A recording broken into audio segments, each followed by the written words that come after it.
Jadi nanti saya kasih petunjuk ke Menko Infrastruktur ya. Rencanakan yang baik.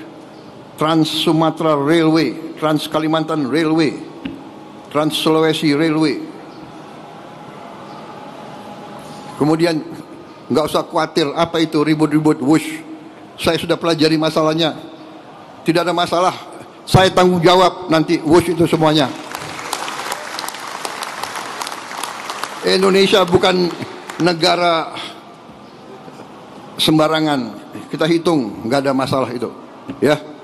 Jadi PT KAI nggak usah khawatir. Semuanya nggak usah khawatir. Rakyat. Kita layani rakyat kita. Kita berjuang untuk rakyat kita. Teknologi, semua sarana itu tanggung jawab bersama. Dan itu di ujungnya tanggung jawab Presiden Republik Indonesia. Jadi saya sekarang tanggung jawab WUSH. WUSH itu semua public transport di seluruh dunia itu jangan dihitung untung rugi enggak. Hitung manfaat enggak untuk rakyat. Di seluruh dunia begitu. Ini namanya public service obligation. Ada yang menyarankan, tadi disampaikan oleh Menteri Perhubungan, semua kereta api kita pemerintah subsidi 60%, rakyat bayar 20%. Ya ini kehadiran negara.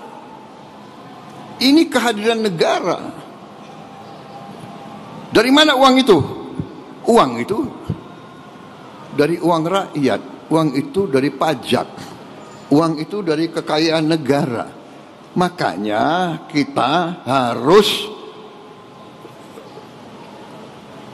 mencegah semua kebocoran. Kita sungguh-sungguh harus hentikan penyelewengan dan korupsi. Uang rakyat nggak boleh dicuri, karena akan kita kembalikan kepada pelayanan untuk rakyat.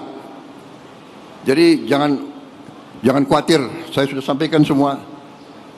Saya sudah pelajari masalahnya. Indonesia sanggup dan itu wajar semuanya itu, ya. Jangan dipolitisasi. Jangan kita menari di gendangnya orang. Mungkin ada fiak-fiak dari nggak tahu dari mana yang ingin selalu menimbulkan kecemasan rakyat. Nggak asal, tenang-tenang aja, ya. Bangsa kita kuat, bangsa kita kaya. Yang penting pemerintah sekarang tidak boleh lengah. Pemerintah tidak boleh dibohongi. Pemerintah tidak boleh membiarkan orang-orang yang mencuri kekayaan negara. Saya tidak akan ragu-ragu.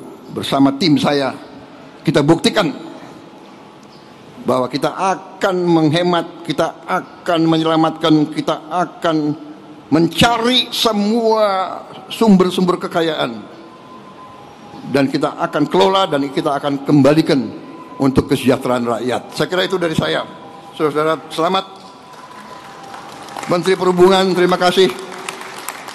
PT Kereta Api Indonesia, teruskan pengabdianmu kepada rakyat Indonesia. Akrab disapa Purbaya, berani membuka borok. Ia bilang, ada masalah utang besar di proyek kereta cepat WUSH. Namun, dalam hitungan jam, pernyataan itu langsung ditutup oleh Presiden, menegaskan, tidak ada masalah. Lalu, demi apa pernyataan kilat itu? Dan kini setelah terpilih, benarkah taring politik Prabowo mulai dicabut? Saksikan momen di mana Prabowo berapi-api menolak politisasi WUSH. Namun di sisi lain, ia berterima kasih mendalam kepada Jokowi atas mandat yang ia emban. Dari ancaman bongkar kasus, hingga gestur sembah sujud yang viral. Dalam 10 menit ke depan kita bedah tuntas, apa harga dari sebuah legitimasi politik? Tonton sampai akhir. Beberapa bulan lalu, di tengah hiruk-pikuk transisi kekuasaan, sebuah nama kembali menjadi pusat perhatian. WUSH. Gemuruh itu bukan datang dari laju keretanya, melainkan dari pernyataan seorang menteri. Purbaya Yudi Sadewa, Menteri Keuangan, tiba-tiba mengangkat isu soal utang proyek kereta cepat Jakarta-Bandung. Ia membahas mekanisme pembayaran utang tersebut. Pernyataan ini sederhana, namun dampaknya besar. Seolah membuka sebuah kotak Pandora yang tertutup rapat. Pernyataan Purbaya menjadi tajuk utama di berbagai media. Publik yang baru saja melewati ketegangan pemilu, kini disuguhi drama baru. Drama tentang uang negara, utang proyek raksasa, tanggung jawab pemerintah. Riak itu tidak dibiarkan membesar. Dalam waktu singkat, Istana Kepresidenan bereaksi, tidak ada masalah serius terkait Wush. Pernyataan itu menutup ruang diskusi publik yang terbuka. Kejadian ini menyentuh 3 isu krusial: masa depan proyek Wush, dinamika politik di lingkaran kekuasaan, dan kesehatan ekonomi negara. Semua terjadi di persimpangan transisi kekuasaan ke Prabowo Subianto. Nama Prabowo ikut terseret. Sikapnya menjadi kunci. Apakah ia akan melanjutkan narasi menterinya, ataukah mengambil jalan berbeda demi harmoni politik? Pernyataan Purbaya Yudi Sadewa pada dasarnya adalah sebuah argumen teknis, namun syarat dengan implikasi politik. Ia tidak secara langsung menyebut proyek Wush sebagai sebuah masalah. Sebaliknya, ia fokus pada mekanisme pembayarannya.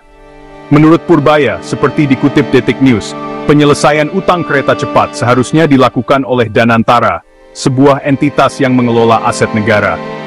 Danantara sudah ambil 80% lebih dividen dari BUMN. Harusnya mereka tarik dari situ aja, kata Purbaya. Ia berpendapat bahwa menggunakan APBN secara langsung untuk membayar utang Wush merupakan langkah yang tidak tepat. Poin utamanya adalah prinsip akuntabilitas korporasi. Pernyataan ini, meski teknis, membuka pertanyaan mendasar. Beberapa pihak, seperti dilaporkan Fajar.co.id, meluruskan, Purbaya hanya menyampaikan bahwa itu dibayar Danantara, bukan Menkeu. Di tengah simpang siur Presiden baru Prabowo Subianto akhirnya angkat bicara. Alih-alih membiarkan polemik berlanjut atau memihak pada menterinya, Prabowo memilih jalan tengah yang menyejukkan. Ia secara eksplisit meminta agar isu utang Wush tidak dipolitisasi. Jangan dipolitisasi, jangan kita menari di gendangnya orang. Nggak usah khawatir ribut-ribut Wush. Tidak ada masalah, saya akan tanggung jawab nanti Wush semuanya. Seperti dilansir Kompas.com, ini manuver politik, tidak menyalahkan siapapun, menempatkan diri sebagai penjamin keberlangsungan. Ia menggeser narasi dari untung rugi menjadi manfaat publik. Ini namanya public service obligation. Dengan argumen manfaat publik, fokus bergeser, nilai guna bagi masyarakat, pengurangan kemacetan, percepatan mobilitas Jakarta-Bandung. Sikap Prabowo ini menandai pelunakan atau tepatnya penyesuaian strategis. Jika sempat ada kesan proyek warisan akan diganggu, kini sinyalnya kontinuitas. Dengan pasang badan untuk Wush, Prabowo meredakan polemik dan mengirimkan pesan kuat. Pesan itu termasuk pada pendahulunya, komitmen menjaga dan melanjutkan program strategis. Perubahan sikap soal Wush tak lepas dari konteks hubungan politiknya dengan Jokowi. Momen yang diinterpretasikan sebagai sembah menjadi simbol kedekatan. Hendro Satrio, dikutip Suara.com, menyebut keakraban keduanya membuat sejarah. Presiden dan mantan presiden akrab. Keakraban ini punya implikasi nyata bagi stabilitas awal pemerintahan. Dukungan politik Jokowi yang masih berpengaruh dipandang krusial untuk eksekusi program tanpa hambatan. Namun, Ray Rangkuti menilai hubungan keduanya retak, belum terbelah. Tercermin pada isu pengusutan megaproyek. Prabowo perlu menunjukkan independensi, tapi juga tak bisa menjauh dari Jokowi. Dengan meredam polemik dan menjamin proyek, ia menenangkan faksi pendukung Jokowi. Aliansi tetap solid. Analisis gestur Prabowo sembah Jokowi memicu tafsir, hormat absolut atau penataan ulang kekuasaan internal. Viralitas membuat simbol jadi narasi. Istilah taring dicabut menyeruak. Pragmatis, dalam transisi, satu suara penting. Konsolidasi narasi mencegah kebingungan dan ketidakpastian. Kritik, penutupan celah diskusi bisa mengorbankan transparansi dan akuntabilitas. Mungkin bukan dicabut, melainkan disimpan sementara. Ada waktu dan tempat untuk beda pendapat. Luhut pernah menyinggung, proyek perlu restrukturisasi, bahkan terima sudah busuk itu barang. Warisan kompleks mengharuskan keseimbangan, jujur pada masalah, menjaga relasi dan stabilitas. Prabowo menarik garis, pelajaran masa lalu dicatat, fokus manfaat ke depan. Detik News mencatat, pemerintah harus mencicil utang Wush sekitar 1,2 triliun tiap tahun. Dalam skala APBN, angka ini kecil, tetapi tetap komitmen signifikan, berjangka panjang. Prabowo tidak mempermasalahkan karena manfaatnya besar bagi publik. Kemacetan juga kerugian ekonomi, bahan bakar, waktu, produktivitas.